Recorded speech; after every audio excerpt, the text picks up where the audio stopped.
अस्सलाम वालेकुम। I am Wasim Rahman from channel Khwaja Farid lectures. आज हम जो है वो डिस्कस करेंगे फर्स्ट ईयर बियोलॉजी का चैप्टर जो है वो 11 बायो एनर्जेटिक्स का टॉपिक है नॉन साइक्लिक फास्फोरिलेशन। अब जो नॉन साइक्लिक फास्फोरिलेशन जो है वो फोटोसिंथेसिस के जो रिएक्शन होते हैं उनमें से जो लाइट डिपेंडेंट रिएक्शन है वो कौन से हैं, उनमें से एक को हम आज डिस्कस करेंगे, वो क्या है नॉन साइक्लिक फास्फोरिलेशन। अब लाइट डिपेंडेंट रिएक्शन क्या होते हैं कि वो रिएक्शन जो लाइट की मौजूदगी में होते हैं। हम पढ़ते हैं कि फोटोसिंथेसिस जो होती है वो क्या होती है, क्लोरोफिल और लाइट की मौजूदगी में फोटोसिंथेसिस से जो ग्लूकोज बनता है।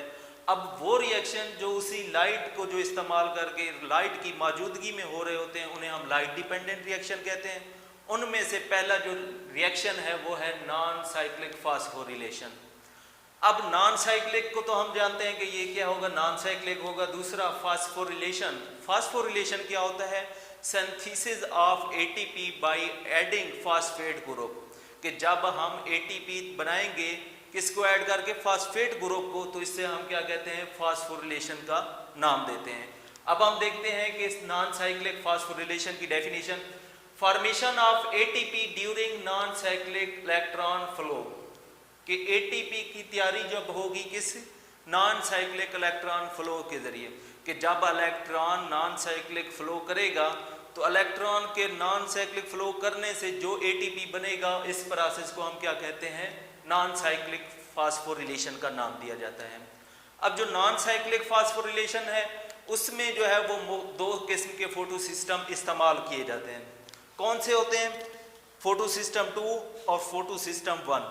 फोटो सिस्टम 2 में क्या होता है कि फोटो सिस्टम 2 जो होता है वो P680 यानी कि वो लाइट एब्जॉर्ब करता है सनलाइट से जो जिसकी वेवलेंथ कितनी होती है 680 जो होती है वेवलेंथ, उसको एब्जॉर्ब करता है। जबकि फोटो सिस्टम 1 जो होता है वो क्या करता है P700 कि वो लाइट एब्जॉर्ब करेगा जिनकी वेवलेंथ क्या होगी 700 होगी। अब इस नॉन साइक्लिक फास्फोरिलेशन में दो फोटो सिस्टम इस्तेमाल होते हैं, फोटो सिस्टम 2, फोटो सिस्टम 1, और साथ ही जो है वो प्राइमरी एक्सेप्टर भी इस्तेमाल हो रहे होते हैं। इस तरीके से नॉन साइक्लिक फास्फोरिलेशन होता है। अब जो नॉन साइक्लिक फास्फोरिलेशन का जो प्रोसेस होता है वो स्टेप वाइज होता है। आज हम जो है वो स्टेप वाइज जो है वो डायग्राम की मदद से समझेंगे कि कैसे स्टेप वाइज होगा। पहला जो स्टेप है वो है excitation of electron at photosystem 2। कि पहले हम किस चीज़ का इस्तेमाल हो रहा है, फोटो सिस्टम 2 इस्तेमाल होगा। वहाँ पर क्या होगी एक्साइटेशन ऑफ इलेक्ट्रॉन, कि इलेक्ट्रॉन जो है वो एक्साइट होगा। कहाँ एक्साइट होगा, हाई एनर्जी की तरफ। अब देखें कैसे एनर्जी की तरफ होगा, कि सनलाइट कि सूरज की रोशनी जब फोटो सिस्टम 2 के ऊपर पड़ती है तो उस वक्त क्या होता है कि दो इलेक्ट्रॉन जो है वो एक्साइट करते हैं हाई एनर्जी की तरफ। हाई एनर्जी से वो किसकी तरफ जाते हैं, प्राइमरी एक्सेप्टर की तरफ। अब बात ये यहाँ पर ख़त्म नहीं होती कि जो है वो लाइट आई फोटो सिस्टम से, जो है वो इलेक्ट्रॉन एक्साइट हुए और प्राइमरी एक्सेप्टर ने इसको एक्सेप्ट कर लिया। फिर जैसे ही इलेक्ट्रॉन निकलेंगे तो क्या होता है कि जो फोटो सिस्टम 2 है वो क्या बन जाता है ऑक्सीडाइजिंग एजेंट, यानी जहाँ से इलेक्ट्रॉन निकलेंगे वहाँ पर होल बन जाते हैं, इलेक्ट्रॉन होल। अब इलेक्ट्रॉन तो उसने दे दिए, हाई एनर्जी की तरफ इलेक्ट्रॉन चले गए। अब वो होल जो हैं वो क्या होते हैं, वो बन जाते हैं। अब ऑक्सीडाइजिंग एजेंट क्या करता है, फोटो सिस्टम 2 जो ऑक्सीडाइजिंग एजेंट बना, अब इन होल को फिल करने के लिए इसे जो है वो 2 इलेक्ट्रॉन की ज़रूरत होती है। इन 2 इलेक्ट्रॉन के लिए जो है वो क्या करेगा, एक्सेप्ट करेगा। कहाँ से आएंगे इलेक्ट्रॉन, वो आएंगे दूसरे स्टेप में फोटोलाइसिस ऑफ वाटर। कि वाटर की जब फोटोलाइसिस होती है, splitting of water in the presence of light, कि वाटर जब जो है वो लाइट की मौजूदगी में स्प्लिट होता है हाइड्रोजन और ऑक्सीजन के अंदर, उस दौरान जो है वो इलेक्ट्रॉन रिलीज होते हैं। वही इलेक्ट्रॉन जो है वो क्या करता है, फोटो सिस्टम 2 एक्सेप्ट करेगा। कैसे करेगा, यहाँ पर देखें कि एक वाटर का मॉलिक्यूल है, वो ब्रेक हुआ, स्प्लिट हुआ हाइड्रोजन के अंदर ऑक्सीजन, और साथ ही 2 इलेक्ट्रॉन रिलीज हुए। अब यही 2 इलेक्ट्रॉन, एक इलेक्ट्रॉन इस होल को फिल कर देगा, एक इलेक्ट्रॉन इस होल को। अब ये क्या होंगे, होल फिल हो गए। होल फिल हो गए, दो इलेक्ट्रॉन एक्साइट हुए थे और उनको किसने एक्सेप्ट कर लिया? प्राइमरी एक्सेप्टर ने। अब प्राइमरी एक्सेप्टर जो है वो उसके पास जो है वो इलेक्ट्रॉन मौजूद है हाई एनर्जी। अब ये वाला लेवल जो है वो क्या है? हाई एनर्जी लेवल है। अब प्राइमरी एक्सेप्टर के बाद क्या होगा? अगला स्टेप आएगा। कौन सा स्टेप आएगा? वो तीसरा स्टेप होता है passage of electron through electron transport chain. के जो इलेक्ट्रॉन है वो क्या करेगा? इलेक्ट्रॉन ट्रांसपोर्ट चेन की जो है वो उससे गुजरेगा। कौन सी होती है इलेक्ट्रॉन ट्रांसपोर्ट चेन?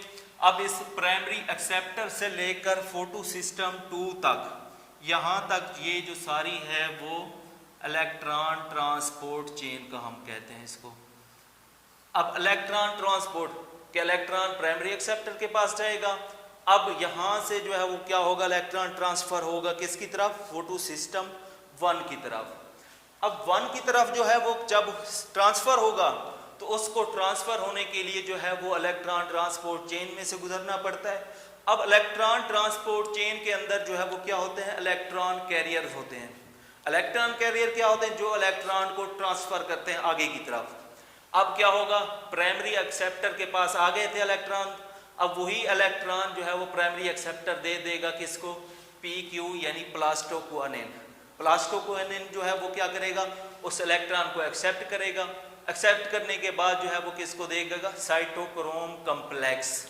साइटोक्रोम उसी दो इलेक्ट्रॉन को एक्सेप्ट करेगा। एक्सेप्ट करने के बाद जो है वही इलेक्ट्रॉन जो है वो नेक्स्ट दे देगा प्लास्टोसायानिन। प्लास्टोसायानिन क्या है? एक ये है कॉपर कंटेनिंग प्रोटीन है। अब यही जो है वो इलेक्ट्रॉन जो है वो लेकर फिर जो है वो यहाँ पर क्या आ जाएंगे? इलेक्ट्रॉन यहाँ पर जो है वो रेडी हो जाएंगे। कि अब क्या हुआ? प्राइमरी एक्सेप्टर से इलेक्ट्रॉन यहाँ पर किस में से गुजरे? इलेक्ट्रॉन ट्रांसपोर्ट चेन में से गुजर कर कि इलेक्ट्रॉन हाई एनर्जी, यहाँ पर हाई एनर्जी, यहाँ पर लो एनर्जी। क्यों लो हुई? क्योंकि जब इलेक्ट्रॉन जो है वो इलेक्ट्रॉन ट्रांसपोर्ट चेन में से गुजरते हैं कि प्लास्टोक्वानिन के पास जाएंगे, फिर साइटोक्रोम कम्प्लेक्स के पास, फिर साइटोनिन के पास, तो जैसे जैसे नीचे आते जाएंगे इलेक्ट्रॉन जो हाई एनर्जी की तरफ उनकी एनर्जी हाई थी, वो एनर्जी ऐसा ऐसा जो है वो कम होती जाएगी। और वो एनर्जी कम होते होते जो है वो क्या होंगे? इलेक्ट्रॉन जैसे ही यहाँ पर पहुँचेंगे एनर्जी कम हो जाएगी। अब वो एनर्जी जाएगी कहाँ? अब वो एनर्जी जो होती है वो क्या होती है? कहाँ पर जाएगी? इसको हम कहते हैं फोटोफॉस्फोरिलेशन। फोटोफॉस्फोरिलेशन क्या होती है? Synthesis of ATP during photophosphorylation. कि हम लाइट की मौजूदगी में जब ATP सिंथेसाइज होता है तो इसे हम क्या कहते हैं? फोटोफॉस्फोरिलेशन। कि जब एनर्जी जो है हाई इलेक्ट्रॉन जो है वो इलेक्ट्रॉन ट्रांसपोर्ट चेन से गुजरेंगे, एनर्जी कम होती जाएगी, वो एनर्जी इकट्ठे होकर किस सूरत में स्टोर हो जाएगी? ATP की सूरत में। अब यहाँ पर जो है वो हमारे पास जो है वो क्या होता है? एक ATP बन जाता है और इस स्टेप को हम नाम देते हैं फोटोफॉस्फोरिलेशन। फोटोफॉस्फोरिलेशन जैसे हमने पढ़ा था, फॉस्फोरिलेशन क्या होता है? Synthesis of ATP by adding phosphate group.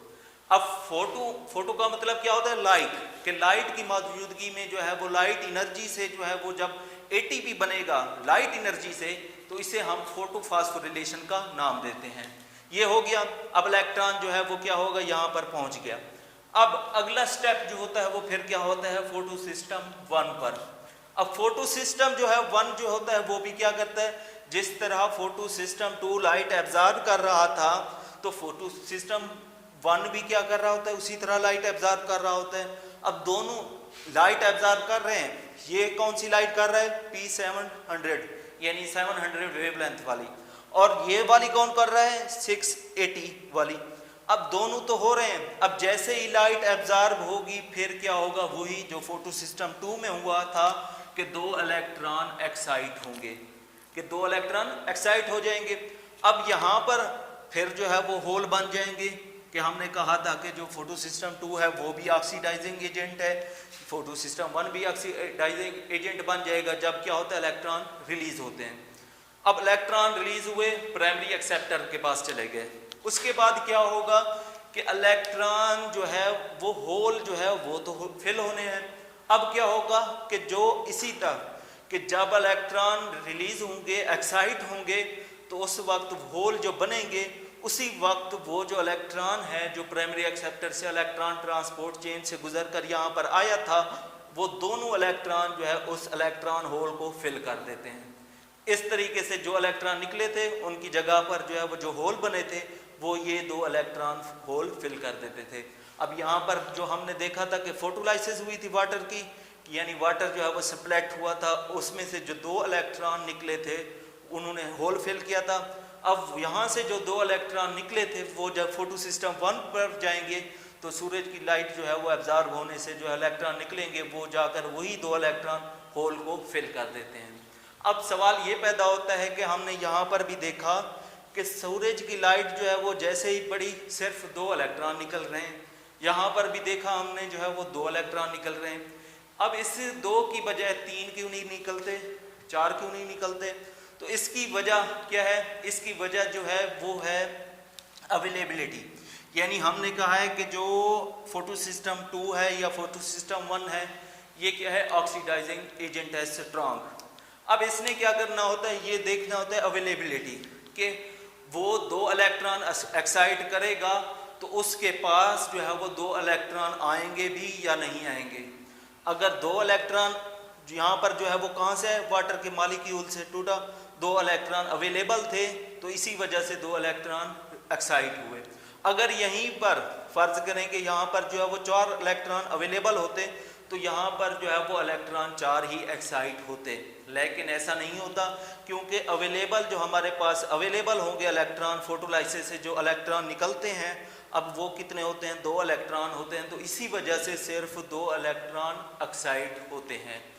अब ये हो गया कि उस दौरान अब ये नहीं होता कि हमने जो है वो पढ़ा था कि फोटोसिंथेसिस का जो प्रोसेस होता है उसमें जो है वो वाटर के 12 जो है वो मॉलिक्यूल इस्तेमाल होते हैं। अब वो मॉलिक्यूल 12 जो वाटर के मॉलिक्यूल होते हैं वो एक साथ फोटोलाइसिस नहीं होती उनकी, यानी एक साथ सब के सब टूटते नहीं हैं, बल्कि क्या होता है स्टेप वाइज टूटते रहते हैं। स्टेप वाइज कैसे कि एक वाटर का मॉलिक्यूल आया, एक टूटेगा, उससे एक तो हाइड्रोजन निकलेगा, एक ऑक्सीजन और साथ ही इलेक्ट्रॉन।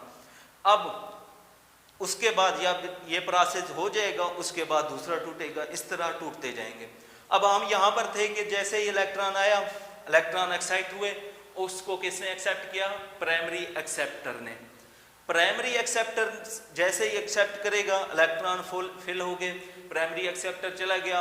अब प्राइमरी एक्सेप्टर ने क्या करना है, उसी 2 इलेक्ट्रॉन जिसको एक्सेप्ट किए हैं उसे नेक्स्ट दूसरी जो है वो इलेक्ट्रॉन ट्रांसपोर्ट चेन से गुजारेगा।